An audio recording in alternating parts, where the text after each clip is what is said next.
Vamos então unir os nossos pensamentos, pensamento em Jesus, pedindo ao Pai licença para falar do seu Evangelho e que Ele nos alcance, na medida exata que cada um de nós precisamos para dar razão ao verdadeiro motivo para o qual viemos para esta casa planetária. Do mais rico ao mais pobre, ninguém deixa esse planeta com um centavo que seja, mas a fortuna da caridade, que a mão direita não sabe o que a esquerda está doando. A fortuna do amor ao próximo, como amamos aos muito próximos e a nós mesmos. A fortuna da compreensão, a fortuna da compaixão, a fortuna que está no Evangelho de Jesus. Essa sim podemos amealhar e levar para a eternidade do nosso espírito. Então, que possamos refletir, que possamos conversar sobre o Evangelho de Jesus e, principalmente, nos comprometermos a criar ânimos, atitude, coragem para fazer o que o Evangelho de Jesus faça parte integrante de todas as coisas do nosso dia a dia. Que assim seja. Mais uma vez é um prazer estar com vocês, ainda que de forma remota. A pandemia do coronavírus ainda nos impede de estarmos juntos, mas, se Deus quiser, brevemente superaremos a humanidade, superará esta fase, esta etapa, e poderemos estar juntos novamente.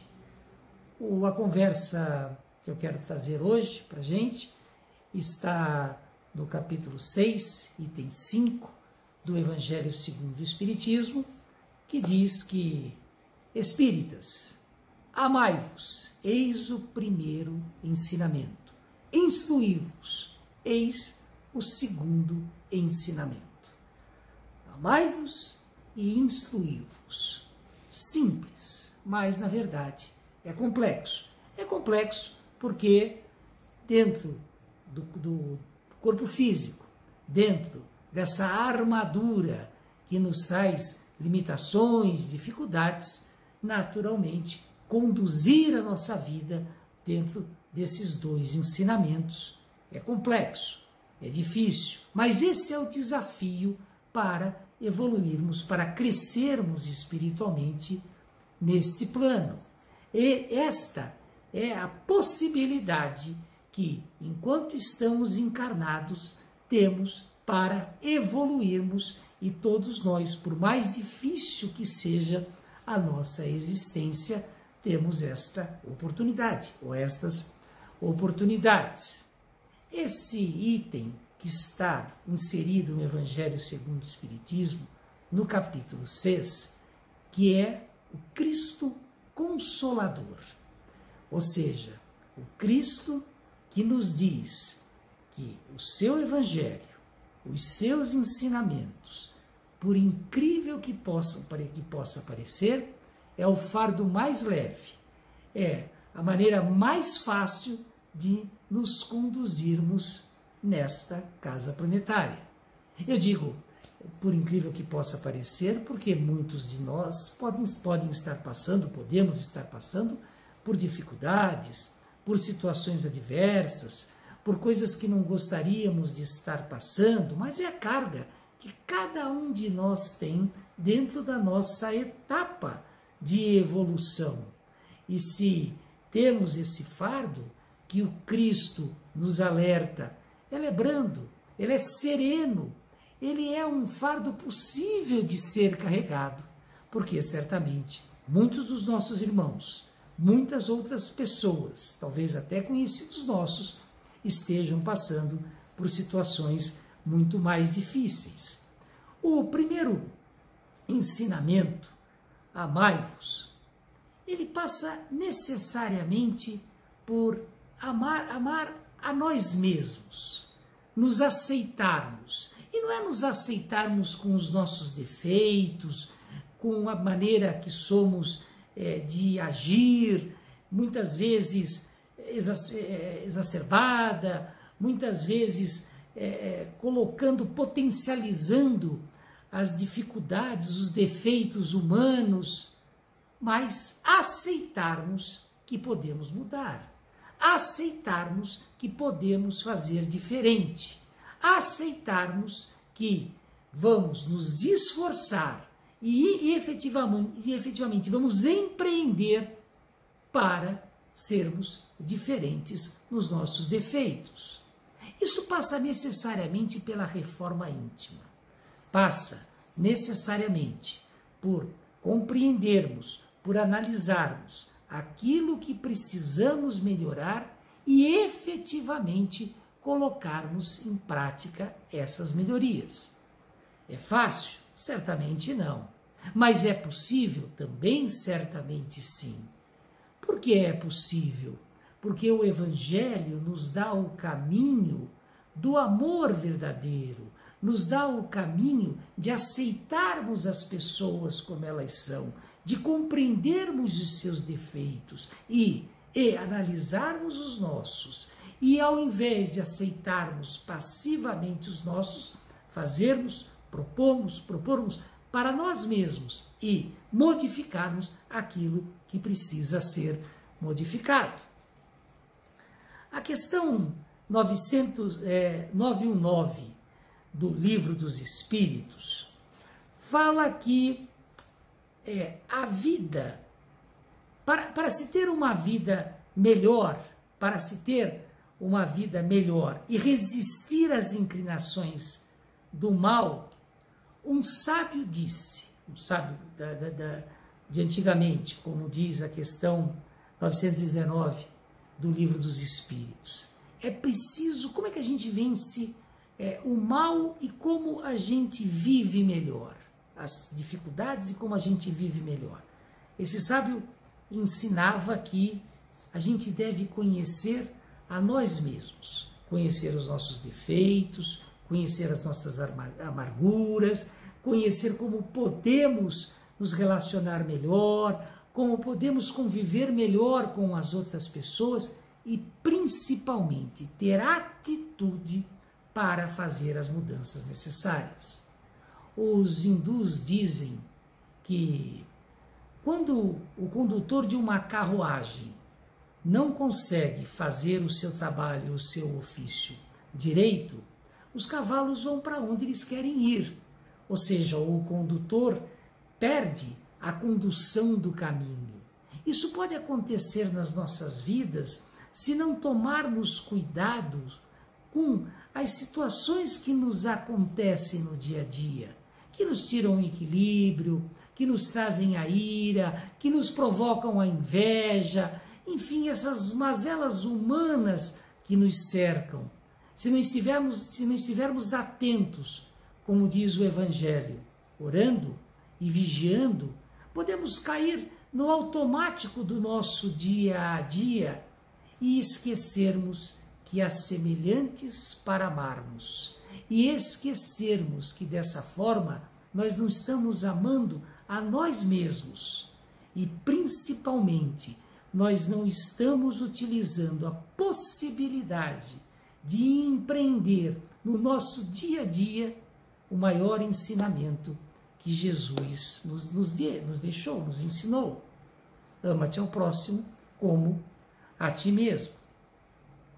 Se na transição de uma encarnação para outra, em que somos convidados a rever as coisas em que fizemos enquanto encarnados, somos convidados a melhorarmos, a fazermos um planejamento para modificarmos as nossas atitudes e voltarmos num novo projeto reencarnatório para que possamos evoluir, para que possamos melhorar.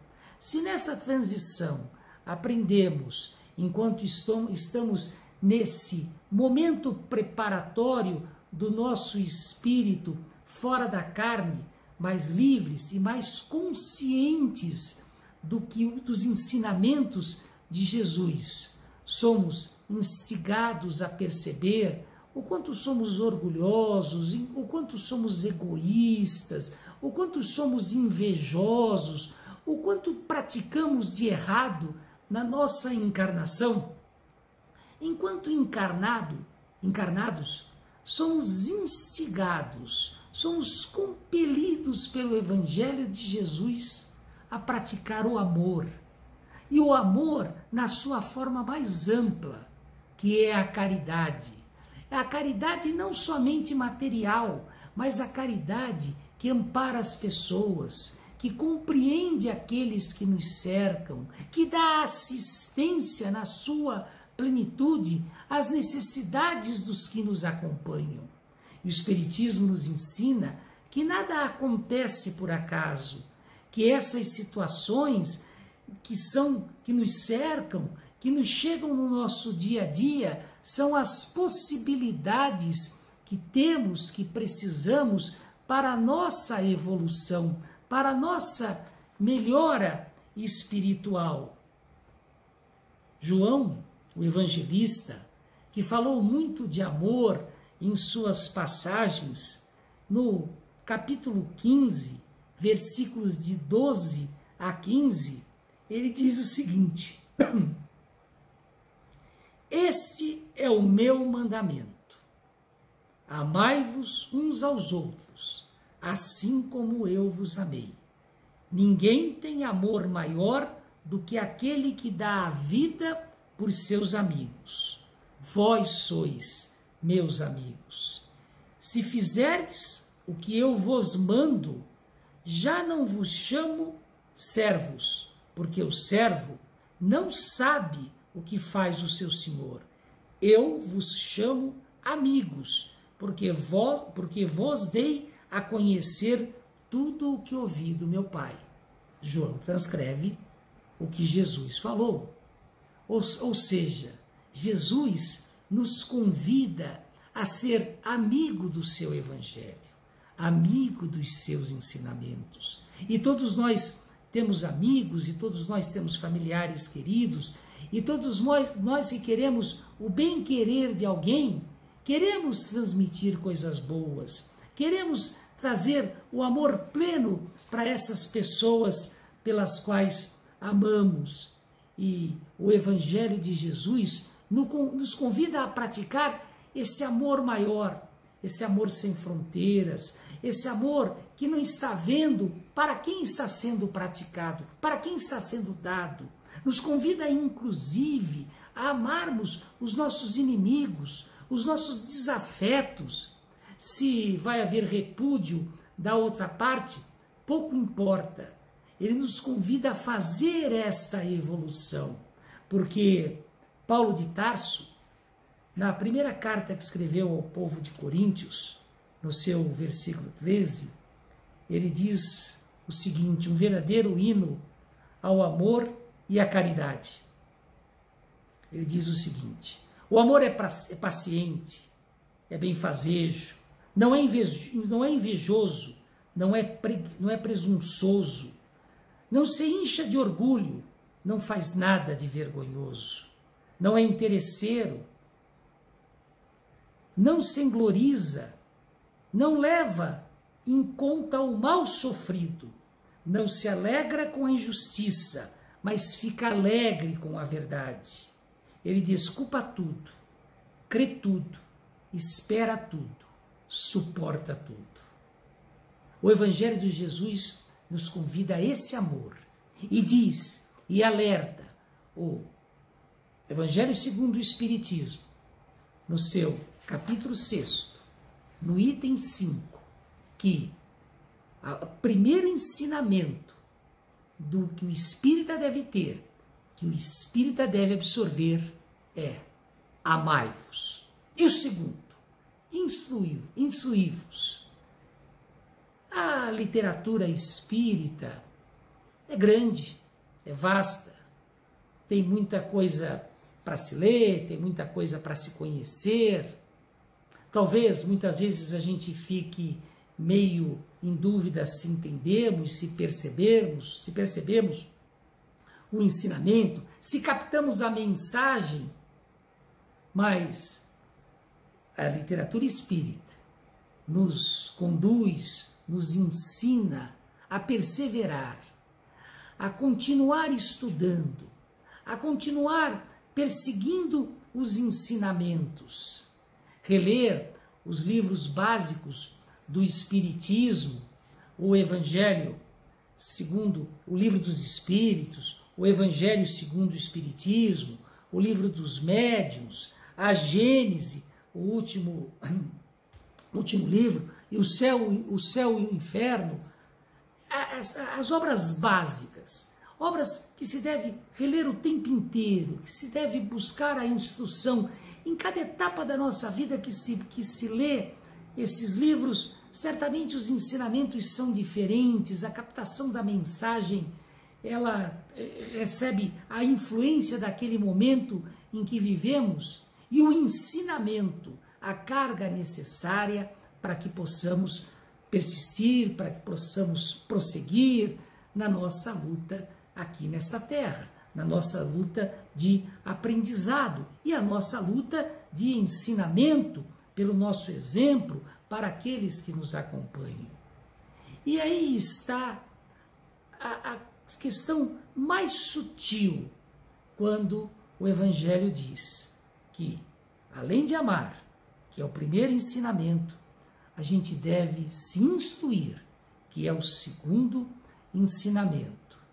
E a instrução, acima de tudo, ela deve vir com a instrução dos exemplos, com a instrução da atitude, com a instrução de incorporarmos na nossa existência os bons exemplos do Evangelho, para nos apropriarmos daquilo que o Evangelho nos ensina e colocarmos essas situações em prática, essas situações no nosso dia a dia.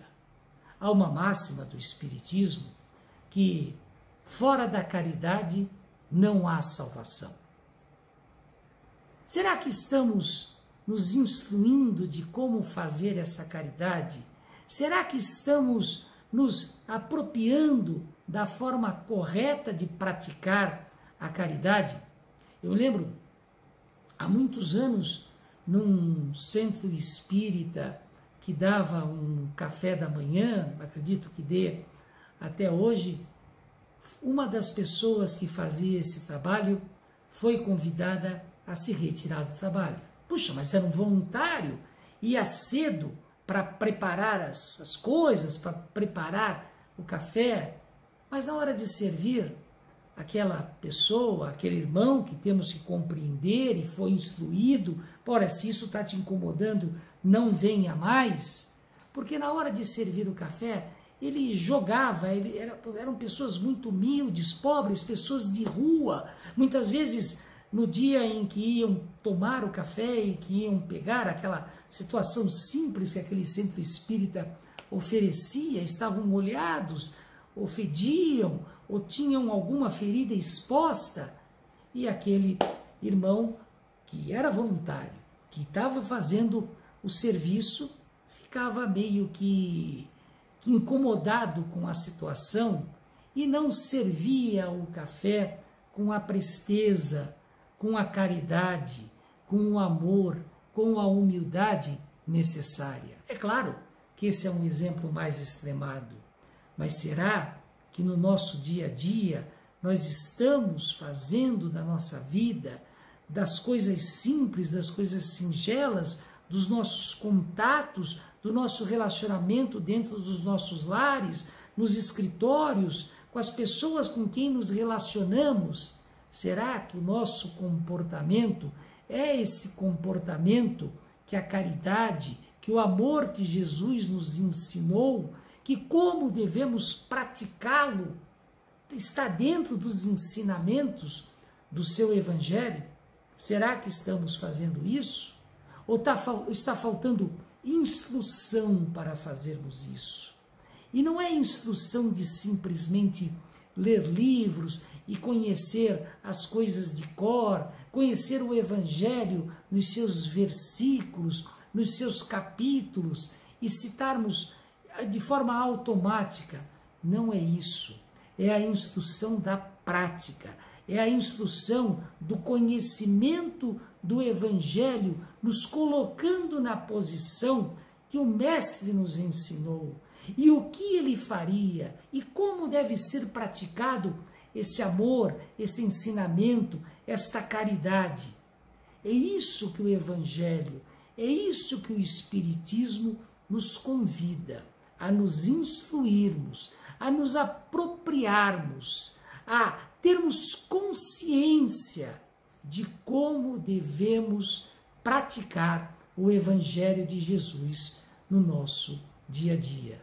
São duas situações, como eu disse no começo, simples: amar e se instruir, mas revestida de complexidade por causa que estamos ainda nesta armadura física e não nos libertamos ainda ainda não nos libertamos das dificuldades, das mazelas, das limitações que nos são colocadas. Mas o Evangelho nos ensina que há caminhos fáceis, há caminhos objetivos que podemos perseguir, que podemos empreender na nossa existência e dessa forma evoluirmos. Cada um de nós sabe, cada um de nós tem percepção do que podemos melhorar, como podemos melhorar, aonde podemos melhorar. Buscar a instrução de como devemos fazê-lo, buscar a instrução, ou seja, a atitude, a vontade, o ânimos, e praticar o amor em todas as nossas atividades. São as situações simples que o Evangelho nos ensina como primeiro e segundo mandamento. E se conseguirmos praticar um pouquinho que seja, já estamos dando passos na nossa evolução. Não estamos perdendo a oportunidade que nos é dada em cada processo reencarnatório para evoluirmos, para conquistarmos o único bem que conseguimos carregar para a eternidade do nosso espírito. Não é um bem material. Não se consegue tirar disso, desta encarnação e de nenhuma que vai vir. Mas o bem de amar as pessoas, tal como Jesus nos ensinou, e nos instruirmos para praticar esse amor, para praticar esta caridade, para empreender em nossas vidas o Evangelho de Jesus. Isso está no nosso alcance. Isso está na condição que cada um de nós pode fazer e tem condições de fazer. Vamos então, mais uma vez, agradecer ao Pai por ter ouvido, por ter refletido, por ter contato com o seu Evangelho. E vamos nos comprometer a praticá-lo, a colocar os ensinamentos do seu Evangelho, a amar e a nos instruir em todas as nossas atividades, em todas as nossas atitudes, inclusive no pensamento da nossa existência. Que assim seja. Agradeço pela atenção, agradeço por me permitirem entrarem nos seus lares, aonde vocês estejam me ouvindo, e espero encontrá-los outras vezes. Se possível, pessoalmente. Se não for possível, também por essa tecnologia que nos permite levar o Evangelho de Jesus a muitos outros lugares. Que assim seja. Até breve.